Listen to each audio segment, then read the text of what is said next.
नमस्कार सर्वांना, श्री स्वामी समर्थ। तर संसार म्हटलं की आर्थिक अडचणी ह्या आल्याच.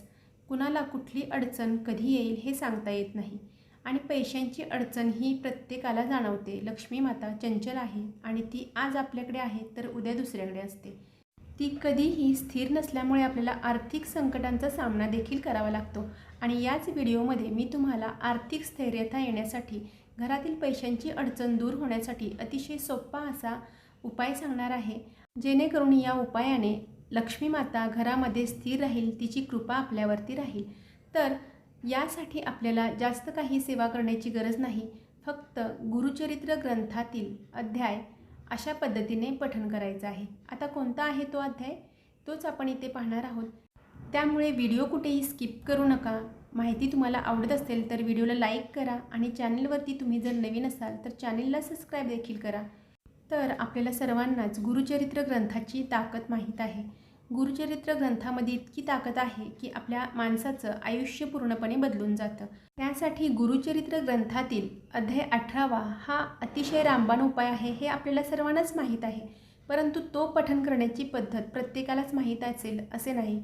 तो पठण करण्यासाठी काही नियम असतात, ते पाळले तरच आपल्याला त्या अध्यायाचे महत्त्व समजते आणि आपल्या आर्थिक अडचणी दूर होण्यासाठी मदत होते. अध्याय पठणासाठी गुरुवारचा दिवस निवडायचा. या दिवशी सकाळी लवकर उठायचं, आंघोळ वगैरे झाल्यानंतर पूजा वगैरे करून घ्यायची.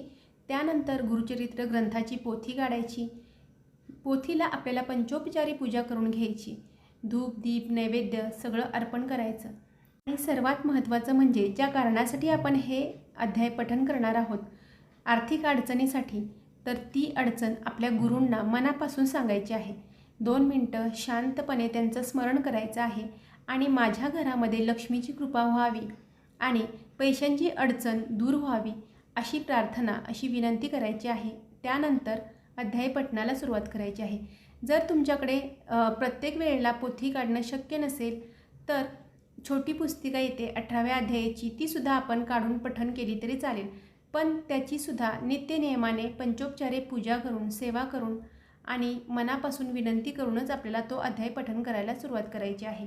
अध्याय पठणानंतर भोळ्या भाबड्या भक्तीने आपल्या घरातला जो काही प्रसाद आपण बनवलेला आहे तो पोथीला अर्पण करायचा. प्रसाद नसेल तर आपण साखरही ठेवू शकता. साखर, खडीसाखरचा नैवेद्य आपण पोथीला अर्पण करायचा. आणि जोपर्यंत आपली आर्थिक अडचण दूर होत नाही तोपर्यंत रोजच्या रोज नित्यनियमाने हा अध्याय आपल्याला याच पद्धतीने पठण करायचा आहे.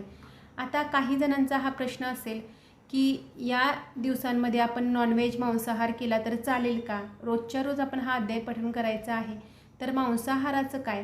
तर जोपर्यंत आपली आर्थिक अडचण दूर होत नाही तोपर्यंत मांसाहार लांबच ठेवलेला बरा. कारण एखादी गोष्ट मिळवण्यासाठी एखाद्या गोष्टीवरती तर पाणी नक्कीच सोडावं लागेल. जर आपलं खरंच कल्याण होणार असेल आणि आपल्याला खरंच आर्थिक अडचणींचा खूप त्रास होत असेल, मनस्ताप होत असेल, तर हे मांसाहाराचं आपण लांब ठेवलेलंच बरं. आणि जेवढ्या मनापासून आपण सेवा करेल ना, तेवढ्या मनापासून लवकरात लवकर आपली आर्थिक अडचण दूर होईल. म्हणून आपली आर्थिक अडचण दूर होण्यासाठी मनापासून सेवा करणे एवढंच डोक्यात ठेवून आपण जर सेवा केली तर नक्कीच आपली कसलीही आर्थिक अडचण असू दे, कसलीही पैशांची चणचण असू दे, कोणताही कर्जाचा डोंगर असू दे, तो नक्कीच कमी होणार. गुरूंच्या कृपेमुळे आपल्याला आर्थिक स्थैर्य नक्की लाभणार. तर ही होती छोटीशी माहिती तुम्हाला आवडली असेल तर व्हिडिओला लाईक करा.